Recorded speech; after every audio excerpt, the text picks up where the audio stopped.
24 जून 2024 भारतीय राजनीति नहीं बस वैश्विक राजनीति का एक ऐसा ऐतिहासिक पड़ाव है जिसमें 75 साल के इतिहास की राजनीति अपने करवट ले चुकी है और एक नए इतिहास को अपना संजीवनी बना चुकी है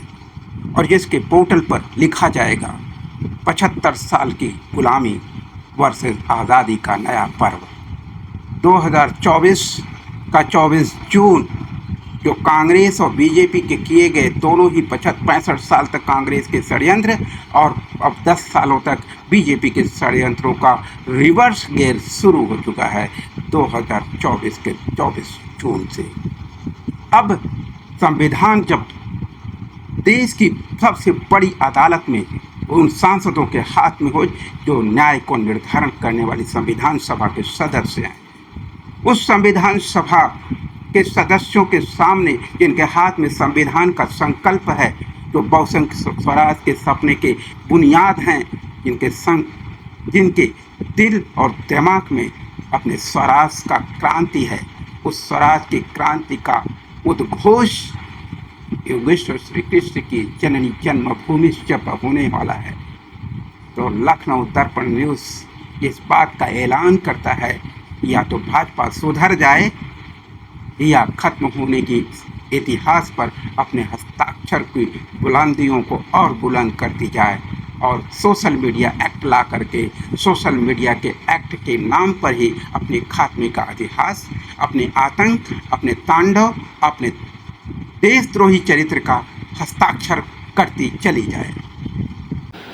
जिस राम जन्मभूमि की पावन धरा पर जन्मे सभी राम के अवतार कहलाते हैं, राम के वंशज कहलाते हैं, उन्हीं राम के वंशजों को गालियों से अंधभक्तों द्वारा नवाजा जा रहा। मगर उससे पहले देखिए उस बीजेपी का वो अभद्र सच कि उसी अवध की धरती पर जो अवध का रेलवे स्टेशन बनाया गया उसके अंदर भी घोटाला और इस भगवान श्री राम के मंदिर में भी घोटाला। वहाँ दीवारें और जो छत्तर लगाए गए सब जर्जर हो रहे और उनके अंदर पानी छन के पहुँच रहा है। 4 इंच तक ज़मीन पर पानी हो गया इसी राम मंदिर के अंदर और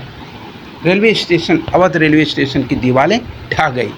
क्या इन चीज़ों को राम भक्तों की आत्माएं देख नहीं पाती? उनका दिमाग अंधा और बहरा हो चुका है। ये सोचने और समझने का विषय है, विचार करें। यहाँ आपको कुछ पंक्तियाँ लिखी हुई हैं कि प्रकृति 2 तरह के फल बनाती। एक प्रकृति का एक ऐसा प्लांट जो अपने फल को खुद स्वतः दे देता है और दूसरा अपने प्लांट के फल को छुपाए रहता है। तो जनता, आम जनता उसके प्लांट को जड़ से ही उखाड़ डालती, यानी उसका भविष्य खत्म हो जाता उसी वक्त। अधिकांश प्लांटों का भविष्य उसी वक्त खत्म हो जाता क्योंकि वो जड़ से ही उखाड़ दिए जाते और उनके फल को यूज कर लिया जाता। परंतु जो फल स्वतः ही दे दिए जाते उनके भविष्य जिंदा रहता और तमाम आने वाली पीढ़ियां जिंदा रहती, उसके बीज जिंदा रहते, उसका इतिहास जिंदा रहता। यदि हमें इतिहास को जिंदा रखना है तो अपने फल को बांटने की काबिलियत पाए। अब चर्चा यदि राजनीतिक प्लांट की कर लें, राजनीतिक भविष्य की कर लें, तो राजनीतिक भविष्य के गोद में जो फल देश, समाज और विश्व के बेहतरी के लिए होता, उसके रोजगार के लिए होता, उसके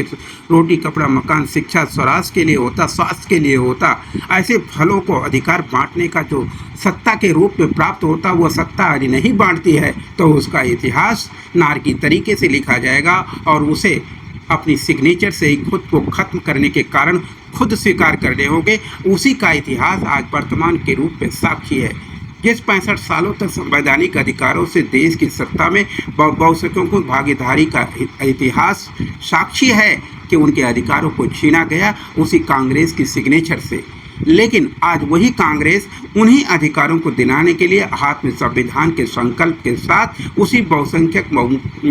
समाज के पुरोधाओं के साथ लेकर के उनके नेतृत्व को स्वीकार करते हुए उन्हीं के साथ कंधे से कंधा मिला करके आज वही कांग्रेस का अगली पीढ़ी अपने पूर्वजों को की गई गलतियों का प्रायश्चित के रूप में आज बहुसंख्यक समाज के नेतृत्व को स्वीकार कर रही है और उनके अधिकारों को वंचित जो अधिकार थे उन्हें सुसज्जित करने का दायित्व निभा रही है। आज वो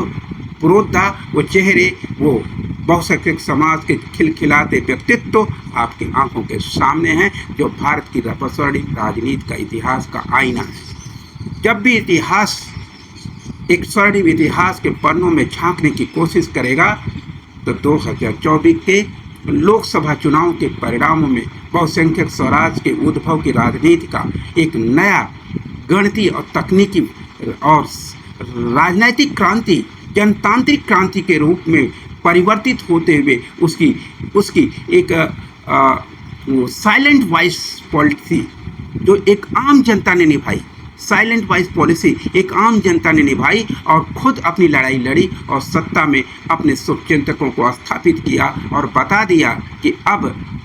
ईडी सीबीआई के तांडव भी काम नहीं कर पाएंगे। इलेक्शन कमिश्नर बन करके इलेक्शन की जो बार्गेनिंग है, जो परचेजिंग है, जो राष्ट्रद्रोह है, उस राष्ट्रद्रोह के संकल्प को संभावित करने वाले अधिकारियों के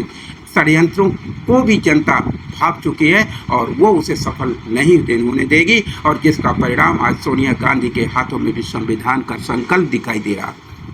उनके राष्ट्रीय अध्यक्ष के हाथों में भी संविधान का संकल्प और पूरी कांग्रेस के एक एक सांसद के हाथों में संविधान का संकल्प है कि हम बहुसंख्यकों के बहुसंख्यक अधिकारों का हिस्सा दे के रहेंगे, उनके स्वराज का हिस्सा दे के रहेंगे। जिसकी जितनी संख्या उसकी उतनी हिस्सेदारी, उसकी उतनी भागीदारी, चाहे वो सेक्रेटरिएट के अंदर हो, चाहे सुप्रीम कोर्ट के अंदर हो, चाहे हाई कोर्ट के अंदर हो, लोअर कोर्ट के अंदर हो, चाहे जितने भी गवर्नमेंट जॉब्स हैं उनके अंदर, चाहे रेलवे की जॉब हो, चाहे बैंकिंग की जॉब हो, चाहे क्लरिकल जॉब हो, चाहे टेक्निकल जॉब हो, हर जगह बहुसंख्यक समाज के अधिकारों को सुरक्षित करने की गारंटी अब बहुसंख्यक नेतृत्व के हाथों में होगी, जिसका नेतृत्व आदरणीय अखिलेश जी के नेतृत्व में होगा, उनके दिशा निर्देशन में होगा, और वो अपनी टीम 37 सांसदों के साथ आज संविधान के संरक्षक के रूप में पूरे बहुसंख्यक समाज का पुरोधा बन करके साबित हुए हैं और भारत की तीसरी सबसे बड़ी पार्टी बन करके ये बीजेपी को समझ लेने के लिए, और कांग्रेसियों को तो पहले ही समझ आ चुकी है, शायद बीजेपी भी अपने इतिहास के पन्नों को, कुछ पन्नों को जिंदा रखना चाहती है, तो निश्चित रूप से उसे अपने अंदर के अहंकार का बदलाव करना होगा। सोशल मीडिया का जो दुरुपयोग हो रहा है, चारों स्तंभों का जो दुरुपयोग हो रहा है, ईडी सीबीआई का जो दुरुपयोग हो रहा है, उसे रोकना पड़ेगा। यह एकमात्र विकल्प है, इस विकल्प पर ही चलना समाधान का रास्ता है, चाहे वो बीजेपी हो या कांग्रेस हो। जय भारत, जय गीता, जय संविधान के साथ लखनऊ दर्पण न्यूज़ आपके इस जनतांत्रिक आंदोलन का व्यवहारिक सच, आने वाले भविष्य का वर्तमान और वर्तमान का भविष्य आपके सामने रख चुका है। आइए हम सब अपने विचारों से एक दूसरे से सहमत हैं, तो हमारे वीडियोस को आप लाइक करें, शेयर करें और सब्सक्राइब जरूर करें इस चैनल को, चाहे बीबीएस न्यूज़ हो, बीबीएस न्यूज़ पावर हो, चाहे लखनऊ दर्पण न्यूज़ हो, क्योंकि एक ही आवाज़ की दो हाथ हैं, एक ही आवाज़, एक ही विचार। लखनऊ दर्पण न्यूज़ इंडिया से मैं Y S Brajesh Kulbhushan, bureau chief Azamgarh. आप सब यदि हमारी कोशिशों से, न्याय मित्र की पत्रकारिता से यदि आप सहमत हैं, तो हमारे प्रयासों को लाइक करिए, शेयर करिए और सब्सक्राइब अवश्य करिए और अपने मित्रों से भी कराएं। आपका आभार होगा, यह हमारे लिए सबसे बड़ा आर्थिक सहयोग होगा। Thank you so much, welcome.